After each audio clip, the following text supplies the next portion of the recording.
这种手就是皮肤又干，但是它又相对来说比较薄的这种手怎么去打磨？皮肤又干又脆。我们可以看到这个手它是软的，有没有人又遇到过汗疱疹？这个手就是汗疱疹修复过的手，为什么会出现汗疱疹？你看这两边还有2个小血点。美甲师如果说以前没有汗疱疹，后来有汗疱疹，多半是由于你在使用这个酒精或者说是清洁水这种化学材料时间比较久，会把你表面皮肤的屏障给破坏掉，那么后期皮肤的抵抗力比较差了，就容易得汗疱疹这种情况。所以说你看这个我们来试一下把这个皮肤给做好。这只手本身就是非常软的，但是现在变得又软又薄，但是它又干那我们看一下怎么样去处理这种皮肤。首先我们先给它去考虑开边开边我们先看它的状态是要开3边，3边我们知道2边有硬茧的情况下，我们用什么？要用金刚刺头，对不对？上节课我们用到的金刚刺头是这个蓝标的金刚刺头。那么这节课呢，来给大家看一下，你说老师我们用那个蓝标的，我有这种小的 mini 金刚刺可不可以？也是可以的，但是前提我们要说的就是所有的金刚刺头一定是全开刃，并且是硬度比较高的。我们前面有讲过，硬度太低时间久了它就不锋利了，不锋利就钝了你当时就没有办法用到轻轻蹭着的力，那我们就会不自觉的往下压，不自觉往下压就会容易造成皮损。好，我们来看一下它的甲沟开边转速是2万到2万5千转。现在是 F 的转向F 转向2万到2万5千转，看到了没有？轻轻蹭，拉出甲沟，把甲沟把它给打开，打开，看到了没有？非常明显，对不对？甲沟释放掉了，因为这个打磨头它够锋利，然后边上有硬茧，我们把它用打磨头的中后部往边上轻轻的拨开，拨开，然后对着这个棱我们把它打掉。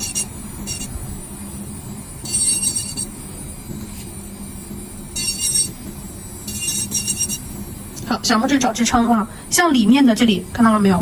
你也可以稍微拨它，因为它也是老茧硬茧偏硬的把硬茧的打磨这种碎的找不着的地方，先要把它给找出来，你看到没有？找出来，找成一条棱，出现了棱了之后，我们再把它给打掉。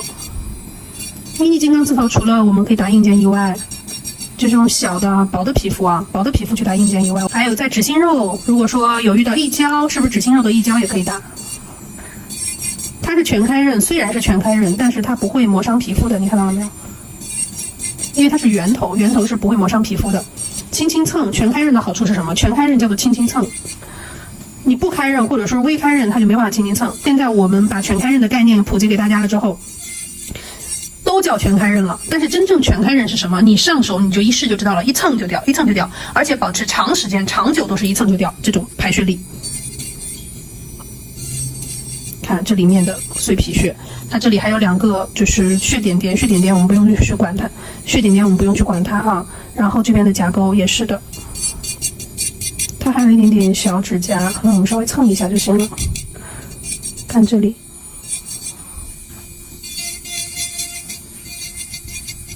现在换一下 R 的转向，这里有一个死皮打不掉，我们换个方向，把它找出去。看，换方向它就可以掉了，但是这里有2个小出血点我们不用去管它，就不要再去磨它了。好，接下来我们把这个粉尘扫掉，接下来我们来开边多数的都打掉了部分之后，我们来开边。首先它是薄皮，然后皮肤又很干，这种情况下如果我们用苏醒头去进行开边，很有可能由于那个尖不自觉会往里面戳，对不对？可能会触碰立面的位置，造成不适感。所以我们上节课有了解过，这种头你家里面如果有这种圆尖头，也可以用来它来开边的。我们来看一下它怎么操作那么这步开边的过程中，我们的打磨头的受力点在哪里？看一下打磨头的受力点在尖的侧面，在这个地方。上面它是个圆顶，虽然是圆顶，但是它跟身体的部分有一个交接处，是在尖侧面作为叠加，它是个圆角用这个圆角去打开口袋。好，转速是2万到2万5千转先把这些地方给它过一下，衔接一下，然后再打磨，服贴住我们的甲面，看到了没有？好，然后往外扩，来1、2、3， 1、2、3， 1、2、3，做叠加。打磨后的摆放角度是45度摆放，不要这样磨，你打不开的侧面磨不容易出现打滑的情况。好，看一下这个粘连比较紧的，先把粘连打开，打磨头不要抬起来，抬起来的话怎么样？你看角度抬起来会出风的，平放平放。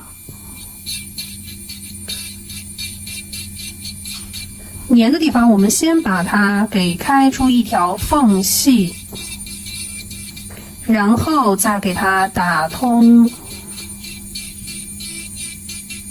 再打通，打到哪里？打到安全线的位置就可以了。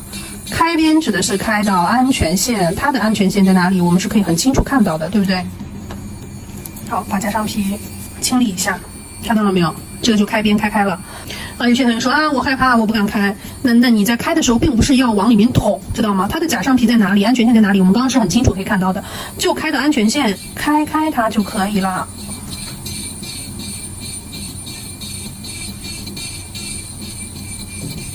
捏连打开打通，来我们看一下现在的状态。看口袋里面是这样状态，它口袋里面有深度，有深度说明什么？是这个口袋的天生深度，口袋就在这个安全线，这是安全线的范围，在后面大概1毫米左右。我们不要去捅它，不要去钻它，只要在这个范围内进行打磨就好了。那么后面我们打磨用长缩头打磨，长缩头把里面的粘连打通畅，然后把这个分界线给确定了之后，我们再去用剪刀啊。长缩头我们用黄标的长缩头，口袋比较薄，然后皮肤也是比较薄的，我们用黄标。长缩头在进行打磨口袋内部的时候，我们的打磨头摆放角度接触面是在哪里？是在打磨头的侧面2到3毫米的位置进行接触，就是在这儿，在这儿，在这个位置。所以呢，打磨头摆放角度怎么打？你这样磨吗？不行，你们平时都是这样磨的，这样磨不是的，不是这样的，这样会越做越深的啊。打磨头摆放角度是侧面进行摆放，好，来侧面做叠加，轻轻蹭，把它自己的生理结构口袋本身给释放出来，没有往口袋里面去钻，只是释放它天生的口袋。打磨头拐点与拐点贴服呢，对不对？要与拐点的角度贴服，而不是这样子去划。这样划你拐点就出血了。侧面去往外扩的打磨叠加滑瓣圆，叠加外扩式滑瓣圆，否则的话你就很容易出血了。这个皮肤是偏薄的，又薄又干啊，特意没有涂护手霜让它保持比较干燥，你们能看得到皮肤的肌理。好，接下来好，你看这个左边的样子是不是出来了？我们再把右边拐点给打开。为什么要把拐点打开才能剪死皮？你拐点不打开，剪死皮剪的那个干净程度就没有那么明显啊。好，接下来我们反向旋转啊，反向旋转也是一样的，这是大拇指，大拇指你在走这个假扩的时候要更加偏平躺一点，用打磨头的侧面做叠加，往后面去外扩式滑瓣圆。好，外扩，外扩，外扩，看外扩，外扩叠加滑瓣圆，撑出去，然后假钩拉直，假钩拉直。OK， 然后接下来我们来。好，它现在就是一个这样的比较明显的状态。我们来剪死皮啊，剪刀呢，我们用到的是这个8-1的细胞剪啊，它的侧面可以看一下。之前有跟大家说过，剪刀不要买错了，剪刀不要买成直剪了。什么是直剪？就是这个，其实右边的这个就是假弯剪。什么是假弯剪？假弯剪的意思是它这里到这里是一个斜线，看到了没有？它不是弧线。弧线我们只用剪刀的刀头，所以剪刀刀头是弧线才是对的。而这里看到了没有？就这个地方是弧的，这个地方是弧的有用吗？没有用的，因为我们只用刀头的位置，好吗，宝贝们？刀头的弯度贴合我们的假扩，剪死皮才会方便。所以买成这种剪刀的，基本上你说你不会用弯剪，那是正确的，它确实不好用啊，会剪出血，很容易剪出血。那我们来看一下剪死皮怎么剪啊。首先立在甲面上，贴在立面上，这个叫做立，这是躺是不对的啊。立在甲面上，贴在立面上，贴这个是往外扩，是贴。好，来，第一刀口看到没有？就第一刀口就出来了。好，第二刀口看，再往后面去叠加，看拐点的位置，找到它，好，顺着安全线去剪，来。再找角度啊，看立在甲面上，贴在立面上，往里面去放。立在甲面上，贴在立面上，往里面去放。看，打开往里放，只要前面那步滑瓣圆走叠加，你走得到位，你剪这个弯剪很顺畅就能剪掉了。看，觉得碍事挡眼睛了，你把它往前面拨一拨。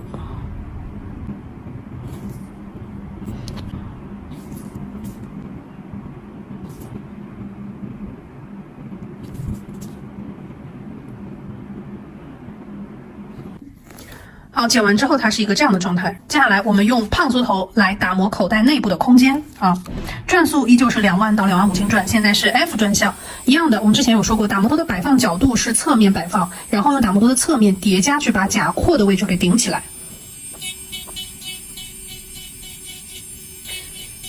我现在用到的这个胖缩头是圆顶的胖缩头，给大家定制的也是这个圆顶的啊，有尖的有圆的，零基础同学去买圆的胖缩头。头顶是圆的，看到没有？这样它的立面就起来了啊，立面就起来了。轻轻蹭外扩式打磨，拐点的位置一定要外扩，不外扩的话你打不起来的啊。外扩把立面顶起来，立面顶起来，这个打磨头侧面对顶立面的打磨头有哪些呢？胖酥头，像这种圆顶的胖酥头是可以的啊。你们买的尖的也不是不行，但是它是一个多功能的，在打磨的时候，打磨头摆放角度是有要求的，是侧面，是一点点尖的不能用。但这个圆的对于零基础来说就非常友好，看到了没有？侧面它就顶起来了，是不是？然后反向我们就反向转啊。我这个皮肤是非常薄的，又薄又脆，还很干。好，往后面去。滑半圆走叠加，美甲师的手基本上都是这样很干的。老是忘涂护手霜啊，涂了之后一会儿又洗手了，一会儿又抹酒精了，所以现在我基本上都戴手套的。好，往外扩，外扩是打磨，外扩叠加叠加，走过的地方就是干净的啊。把拐点打出来。好，这里拉出去啊，这边之前都是汗疱疹的重灾区，这个位置之前呀一片一片的。就全是水泡，所以现在修复过来了之后，明显感觉这边感觉像受了伤一样的，对吧？甲廓比较高。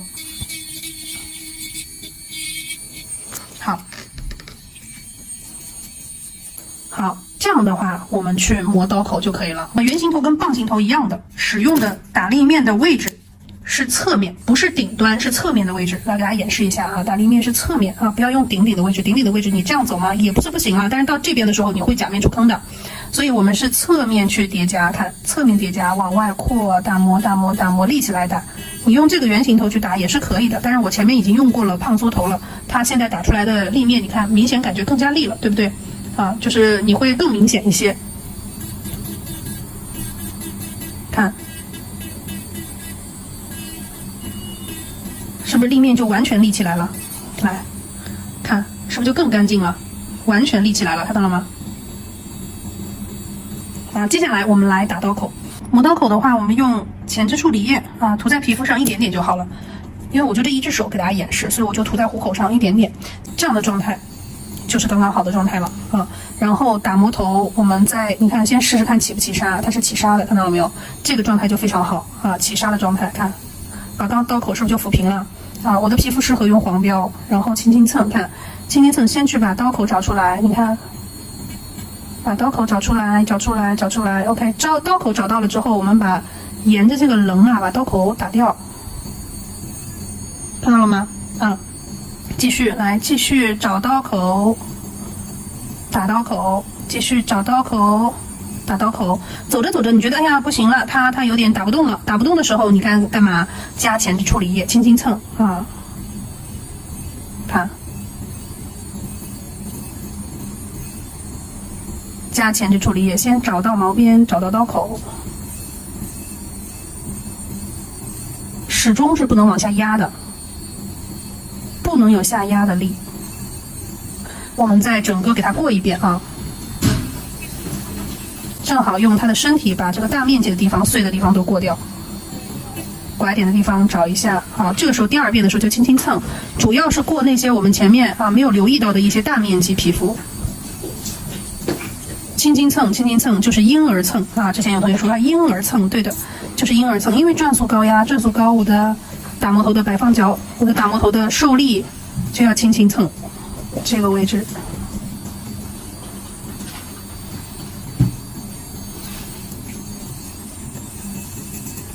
那像上面这样子，基本上就打干净了，对吧？然后我们来看一下底下的这个部分怎么去处理，底下的部分。底下这部分的老茧，首先我们要看有没有开花出来的部分，如果有的话，我们要把这个开花出来的部分先把它打掉，打掉了之后再抛光。那么这一步你在打的时候转速可以不用那么高，15000左右就行了。你要先把它找出来，你看啊，我现在用的是这个旋风硬茧打磨头，它是圆头，圆头比较容易贴到这个里面去进行打磨啊，指甲下面指心的位置。然后我们把这个边边给它找起来，任何的死皮都是先把它找出来，把这个多余的部分给打掉啊！你这个千万不要往下压着打，往下压着打有可能就是打到下面去了啊，就打到真皮层了。这个就是表皮，都是轻轻刮蹭，因为全开刃的打磨头都是轻轻蹭就可以了，轻轻蹭，客人的感受度会非常的好。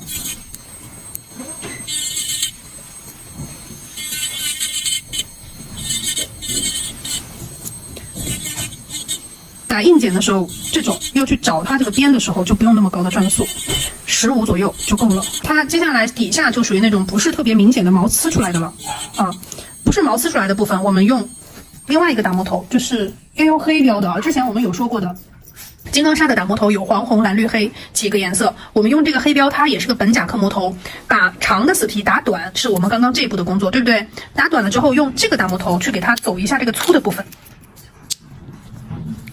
转速也是15000就可以了，不用太高啊，15000就可以了。可以用前置处理液涂在皮肤上加持一下，让它稍微有一个这个起沙的感觉，你就能磨得很好了。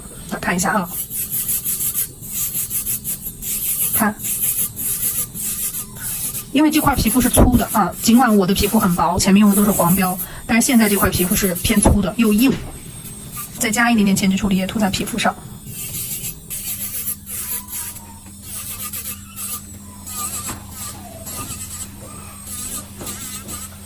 那粗的皮肤我们抛光用什么抛光呢？我们用到的足部，之前给脚做抛光的，我们用它也是前置处理液，需要前置处理液的加持啊。前置处理液涂在皮肤上，让它微润一点点。然后这个打磨头你就需要把它全部塞到手柄里面去了啊。转速也是跟刚之前一样的，15000转左右就可以了，不用非常高。然后在12000到15000给它去抛一下光，微潮的状态下啊。当然这步你做不做取决于你收的客单价啊，你的客单价高，你就可以给它做的稍微细节一些些。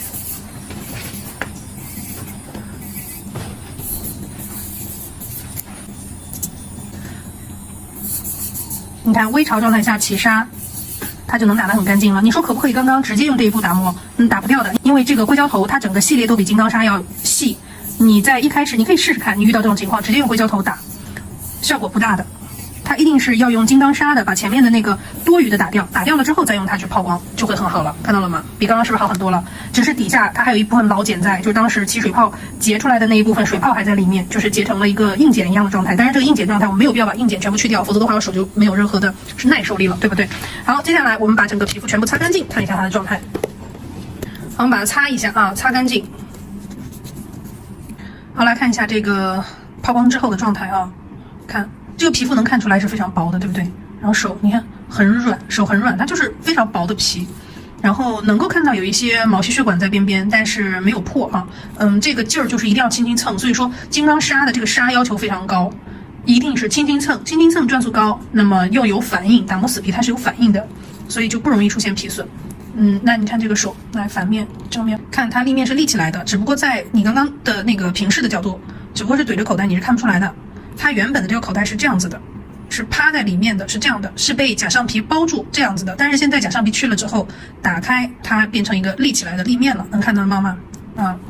皮肤是非常薄的，但是它没有出血啊，特别薄，特别薄。还有这个点点，这个点点两边的2个小血点是我以前出来的，之前就有的，看出来吗？